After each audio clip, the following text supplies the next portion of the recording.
Hola a todos y bienvenidos.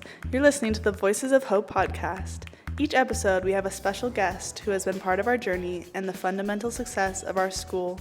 These stories will inspire you, and we hope you'll learn a thing or two about our wonderful country of Guatemala along the way. Let's get started. Hola, welcome to our 13th episode of Voices of Hope. My name is Julia, and I am the social media and communications intern at EFTC, working with our team in Guatemala, the US, and the UK offices, spreading the word about our wonderful foundation and inspiring people to visit us here at the School of Hope. Today, we are talking to our English classroom assistant and volunteer, Katy. She's a college graduate from the UK, working towards a career as an English teacher in Central America. Katy has been with us for 7 weeks now and will head up to Mexico in 3 weeks in search of her next teaching opportunity. Hi, Katy. We're so happy to have you share your story on the podcast today. Hi, thanks for having me. I'm happy to be here. Lovely to have you. So, first of all, why Guatemala? Was there a specific thing that led you here? So I basically was just looking to learn more Spanish and also to get some experience working with children. And when I was looking it up, this was the perfect place. Wonderful. How did you hear about EFTC? Actually, it was just through Google. I was just Googling volunteering opportunities in Guatemala and Central America, and this is one of the first ones that came up. And then I read about it, looked amazing, and then, I just filled out a volunteer form, and then they got back to me really quickly to say it would be okay. Can you talk a little bit about your day-to-day in the classroom with the kids?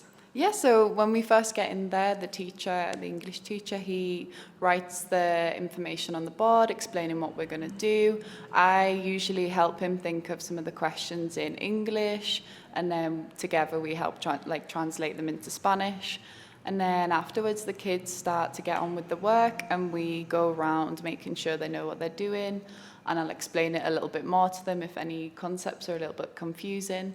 And then also, it's just nice as well because we can just chat. I just get to chat to them whilst they're doing the work, to get to know about their lives as well as their school life. Wonderful. Has there been any happy moment that stands out to you during your time in the classroom? Generally, I love just when they really understand the concept and they get really excited because I'll say, oh, that was like perfect, you've answered everything correctly, and just to see their faces look so happy. And then for me particularly, when it was my birthday, I had it here, and some of the children, they'd wrote letters for me and made cards, and it was just made my day really special. That's super special. How has it been working with the faculty and the staff at the school? How have you been able to learn from them, and do you think they've taken anything from you? It's been amazing. Everyone here has been so helpful, particularly the people in the office, as well as then the English teacher I was working with. He was so helpful, and because my Spanish is not great, he's been there to translate as well when I get confused. Yeah, everyone's just really explained to me every day what's going on. Nothing's ever felt confusing, and it's just been a great time, really. That's awesome. I know working in a second language from personal experience can be challenging. How have you been able to navigate that, and how have you prepared for that? So before I started here, because I only really had basic Spanish, I did a couple of weeks in a Spanish school here in Antigua, which was amazing. And it was 1-to-1 for 6 hours a day for 2 weeks, which really helped give me a little bit of confidence, and also just practicing all the tenses, and the teachers helped me with vocab specific for schools. So that was really helpful. And then whilst being here, as it said, the teacher's been really helpful, the English teacher, translating anything I don't understand. It's been great for picking up a few words here and there, and I feel like my Spanish is slowly getting there and getting a bit better. What's it been like working in a foreign country? Have you had any past travel experiences that really led you here, or have you been kind of going with the flow? What's your style of travel? Yeah, so last year I travelled South America with a friend for a few months. And that was what made me decide that I wanted to actually learn Spanish properly and would love to live in this side of the world, because from last year, just being in South America, the people, the lifestyle, the cultures were just really appealed to me, and I love it. Guatemala I did think is quite similar to the places in South America as well, in terms of how friendly the people are. and their like lifestyle and how relaxed it is in comparison to England, which is really nice. So that really helped. Like the minute I got here, I felt very settled. It's a really nice city to live in. It's very safe. And yeah, I've really enjoyed it. Yeah, I agree. The lifestyle here is like a lot calmer and like there's a lot less stress in the day-to-day life. Yeah. How have you spent your weekends? So when I'm in Antigua, one place I really loved, I've been a couple of times now, it's a place called El Pilar where you can go on a walking trail and then there's swimming pools. So that's really nice for when you want a little bit of nature. Then also there's some really nice cafes, bars, restaurants. That's just good for when you want like a chilled weekend. You can just go from one to the other because also everywhere's in walking distance. So it's really good from that sense. You can just decide on the day. I also like the market as well because there's so much there. Yeah, it's just good for a relaxed time. And how about your weekends outside of Antigua? Have you gotten any travel in? Do you have any future travel plans? Yeah, so far I have went to El Paredon, the beach, which was amazing and I highly recommend to anybody. It's beautiful, it's a bit hotter than here in Antigua. You can surf, you can relax, and there's good food there. Also, I've done the volcano Jocotenango, which was amazing. It's the best thing I think I've ever seen, watching the lava erupting. And then we plan to go to Atitlan, the lake, and to Flores as well to go and see Tikal. Wonderful. I can't wait to hear about your adventures.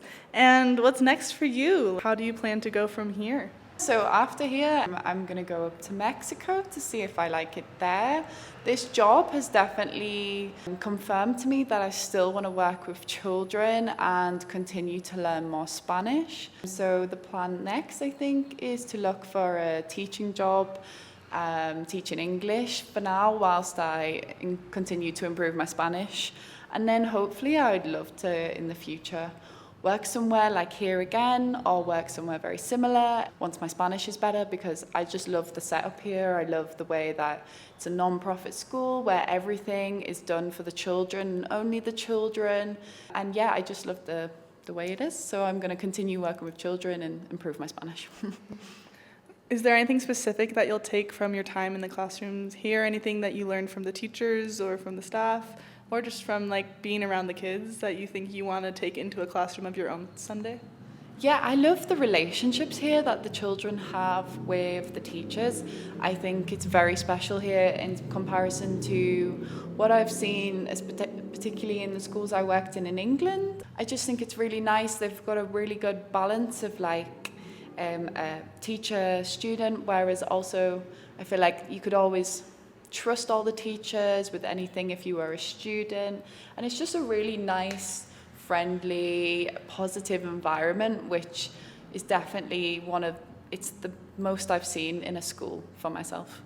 What kind of advice would you give to any future volunteers at the school? Any tips or tricks?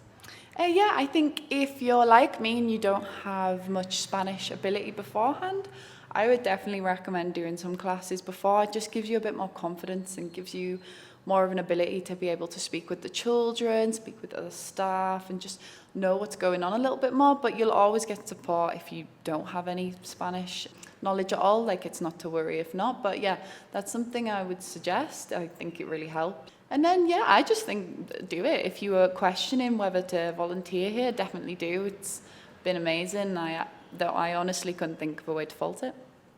Amazing. I have to agree with that one. Now it's time for our special segment. You have 15 seconds to share the best gem you know about Guatemala, either a place, food, or a tradition. So for Guatemala, one of the highlights was definitely when you're in El Paredon, depending on the time of the year, but at this point, I believe it's between September and November, they're releasing baby turtles into the sea, and you can go in the morning, it's free, and you just get to go and watch the turtles get released into the sea, and it's the cutest thing I've ever seen. It is, in fact, really cute. I agree with that one. What a great gem. Before we finish our episode, we want to invite you to follow all of our socials at EFTC Foundation. We are on Instagram, Facebook, Twitter, and TikTok every day so you can stay up to date on what's going on at the school. Thank you, Katie, for sharing your insight into what it's been like to volunteer and live in a foreign country and with EFTC. I've seen how much the kids adore having you in class, and I know the foundation is so, so grateful for your help. Oh, well, thanks so much for having me. It's been great. And yeah, I just can't recommend it enough. We'll see you on our next episode. Stay tuned on our socials. Thank you for listening to the Voices of Hope podcast. Follow us on our socials at EFTC Foundation and find us at eftcfoundation.org.